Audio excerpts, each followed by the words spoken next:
بسم اللہ الرحمن الرحیم۔ ناظرین، وی لاگ نمبر ہے 231 اور آج کی یہ تیسری قسط ہے طفیل بن عمر دوسی۔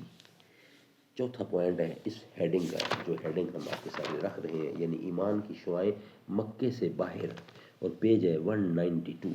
ناظرین، یہ کتاب جس کا ٹائٹل ہے الرحیق المختوم، اور مولانا صفی الرحمان مبارک پوری اس کے رائٹر ہیں، سیرت النبی صلی اللہ علیہ وسلم پر دنیا بھر میں اول انعام یافتہ یہ کتاب ہے۔ رابطہ عالم اسلامی مکہ مکرمہ کے زیر اہتمام منعقدہ سیرت نگاری کے عالمی مقابلے میں اول آنے والی عربی کتاب کا اردو ترجمہ۔ بسم اللہ الرحمن الرحیم۔ یسقون من رحیق مختوم، یہ لوگ سرے بمہر شراب پلائے جائیں گے۔ بسم اللہ الرحمن الرحیم۔ وَإِن تُطِيعُوهُ تَهْتَدُوا، اور اگر اس کی فرما برداری کرو گے تو راہ پاؤ گے۔ بسم اللہ الرحمن الرحیم۔ موت کے ہاتھ سے مٹ سکتا اگر نقش حیات، عام یوں اس کو نہ کر دیتا نظام کائنات۔ ہے اگر ارزاں تو یہ سمجھو اجل کچھ بھی نہیں، جس طرح سونے سے جینے میں خلل کچھ بھی نہیں۔ طفیل بن عمر دوسی یہ سب ہیڈنگ ہے۔ یہ شریف انسان، شاعر، سوجھ بوجھ کے مالک اور قبیلہ دوس کے سردار تھے۔ ان کے قبیلے کو بعض نواحی یمن میں عمارت یا تقریباً امارت حاصل تھی۔ وہ نبوت کے 11ویں سال مکہ تشریف لائے تو وہاں پہنچنے سے پہلے ہی اہل مکہ نے ان کا استقبال کیا اور نہایت عزت و احترام سے پیش آئے۔ پھر ان سے عرض پرداز ہوئے کہ اے طفیل، آپ ہمارے شہر تشریف لائے ہیں۔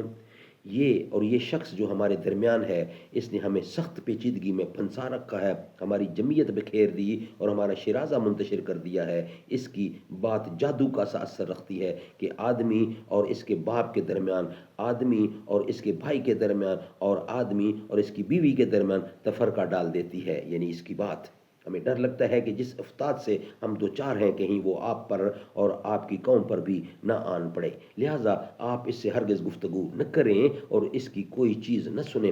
حضرت طفیل کا ارشاد ہے کہ یہ لوگ مجھے برابر اس طرح کی باتیں سمجھاتے رہے، یہاں تک کہ میں نے تہیہ کر لیا کہ نہ آپ کی کوئی چیز سنوں گا، نہ آپ سے بات چیت کروں گا۔ حتیٰ کہ جب میں صبح کو مسجد حرام گیا تو کان میں روئی ٹھونس رکھی تھی کہ مبادا آپ کی کوئی بات میرے کان میں نہ پڑ جائے، لیکن اللہ کو منظور تھا کہ آپ کی بعض باتیں مجھے سنا ہی دی۔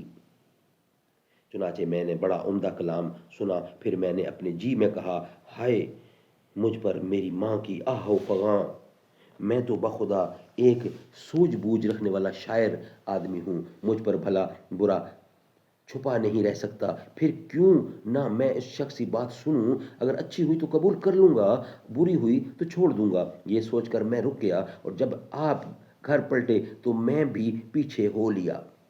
آپ اندر داخل ہوئے تو میں بھی داخل ہو گیا۔ آپ کو اپنی آمد کا واقعہ اور لوگوں کے خوف دلانے کی کیفیت، پھر کان میں روئی ٹھونسنے اور اس کے باوجود آپ کی بعض باتیں سن لینے کی تفصیلات بتائیں۔ پھر عرض کیا کہ آپ اپنی بات پیش کیجئے۔ آپ نے مجھ پر اسلام پیش کیا اور قرآن کی تلاوت فرمائی۔ خدا گواہ ہے، میں نے اس سے عمدہ قول اور اس سے زیادہ انصاف کی بات کبھی نہ سنی تھی۔ چنانچہ میں نے وہیں اسلام قبول کر لیا اور حق کی شہادت دی۔ اس کے بعد آپ سے عرض کیا کہ میری قوم میں میری بات مانی جاتی ہے، میں ان کے پاس پلٹ کر جاؤں گا اور انہیں اسلام کی دعوت دوں گا، لہٰذا آپ اللہ سے دعا فرمائیں کہ وہ مجھے کوئی نشانی دے دے۔ آپ نے دعا فرمائی۔ حضرت طفیل کو جو نشانی عطا ہوئی وہ یہ تھی کہ جب وہ اپنی قوم کے قریب پہنچے تو اللہ تعالیٰ نے ان کے چہرے پر چراغ جیسی روشنی پیدا کر دی۔ انہوں نے کہا، یا اللہ، چہرے کی بجائے کسی اور جگہ مجھے اندیشہ ہے کہ لوگ اسے مسلح کہیں گے۔ چنانچہ یہ روشنی ان کے ڈنڈے میں پلٹ گئی۔ پھر انہوں نے اپنے والد اور اپنی بیوی کو اسلام کی دعوت دی اور وہ دونوں مسلمان ہو گئے۔ لیکن قوم نے اسلام قبول کرنے میں تاخیر کی، مگر حضرت طفیل بھی مسلسل کوشاں رہے، حتیٰ کہ غزوہ خندق کے بعد جب انہوں نے ہجرت فرمائی تو ان کے ساتھ ان کے تمام اور ان کی قوم کے 70 یا 80 خاندان تھے۔ حضرت طفیل نے اسلام میں بڑے اہم کارنامے انجام دیے کہ یمامہ کی جنگ میں جام شہادت نوش فرمایا، بلکہ صلح حدیبیہ کے بعد، کیونکہ جب وہ مدینہ تشریف لائے تو رسول اللہ خیبر میں تھے۔ سبحان اللہ سبحان اللہ۔ ناظرین یہ ویلاگ ہمارا یہاں انکمپلیٹ ہوتا ہے، نیکسٹ ویلاگ ہوگا 232 اور چوتھی قسط ہوگی، وہ ہم انشاءاللہ آپ کے سامنے رکھیں گے نیکسٹ ویلاگ کی صورت میں۔ وہ جنگ خندق یا غزوہ احد، وہ جنگ خندق یا بدر و احد، تبوک ہو یا کہ غزوہ خیبر، جہاں جہاں بھی نظر پڑی ہے وہیں صحابہ کھڑے ہوئے ہیں، جو ان کی رفعت کو مانتے ہیں انہی کے در پر پڑے ہوئے ہیں، ہر ایک جہاں میں ہر ایک مقام پر نبی کے جھنڈے گڑے ہوئے ہیں۔